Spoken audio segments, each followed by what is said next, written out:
ಕೇಂದ್ರ ಸರ್ಕಾರದಿಂದ ನಡೆಸುತ್ತಿರುವ ಮತದಾರರ ಪಟ್ಟಿಯ ಪರಿಷ್ಕರಣೆ ರಾಜ್ಯದಲ್ಲಿ ಶೇಕಡ 81ರಷ್ಟು ಮುಕ್ತಾಯಗೊಂಡಿದ್ದು, ಕೆಲವು ನಗರ ಪ್ರದೇಶದಲ್ಲಿ ಕುಂಠಿತಗೊಂಡಿದೆ ಎಂದು ರಾಜ್ಯ ಮುಖ್ಯ ಚುನಾವಣಾಧಿಕಾರಿ ಅನ್ಬುಕುಮಾರ್ ಬೆಂಗಳೂರಿನಲ್ಲಿಂದು ತಿಳಿಸಿದ್ದಾರೆ.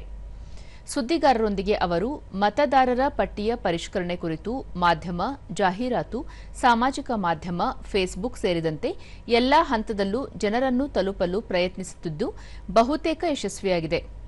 ಎಲ್ಲಾ ರೀತಿಯಲ್ಲೂ ಜನರನ್ನು ತಲುಪಿ ಈ ಬಗ್ಗೆ ಜನರಲ್ಲಿ ಅರಿವು ಮೂಡಿಸಲಾಗುತ್ತಿದೆ.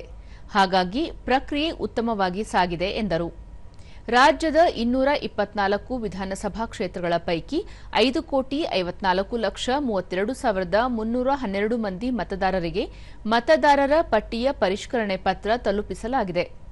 ಡಿಜಿಟಲ್ ಮೂಲಕವೂ ಬಹುತೇಕ ಮಂದಿಗೆ ತಲುಪಿರುವುದು ಸಂತಸದ ಸಂಗತಿಯಾಗಿದ್ದು, ಪ್ರತಿ ಹಂತ ಕುರಿತು ಅಧಿಕಾರಿಗಳಿಂದ ಮಾಹಿತಿ ಪಡೆಯಲಾಗುತ್ತಿದೆ ಎಂದು ಹೇಳಿದರು.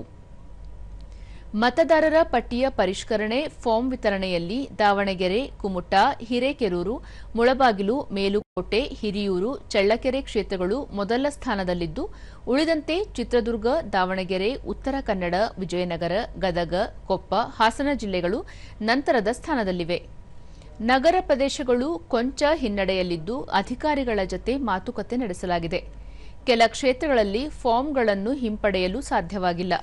ಆ ಬಗ್ಗೆ ಪರಿಶೀಲನೆ ನಡೆಸಲಾಗುತ್ತಿದೆ ಎಂದರು.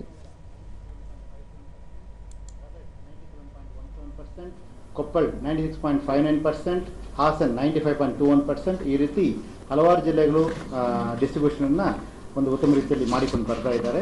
ಅದರ ಜೊತೆಗೆ ಈಗ ಕರ್ನಾಟಕ ರಾಜ್ಯದಲ್ಲಿರುವ 224 ಅಸೆಂಬ್ಲಿ ಕಾನ್ಸ್ಟಿಟ್ಯೂನ್ಸಿ ಪೈಕಿ 112 ಅಸೆಂಬ್ಲಿ ಕಾನ್ಸ್ಟಿಟ್ಯೂನ್ಸಿ ಅಬೌವ್ 90% ಡಿಸ್ಟ್ರಿಬ್ಯೂಷನ್ ಮಾಡಿದ್ದಾರೆ ಮತ್ತು 169 ಕಾನ್ಸ್ಟಿಟ್ಯೂನ್ಸಿ ಅಂದರೆ ಔಟ್ ಆಫ್ 224 169 ಅಸೆಂಬ್ಲಿ ಕಾನ್ಸ್ಟಿಟ್ಯೂನ್ಸಿ 80% ಇಂದ ಜಾಸ್ತಿ ವಿತರಣೆ ಮಾಡಿದ್ದಾರೆ.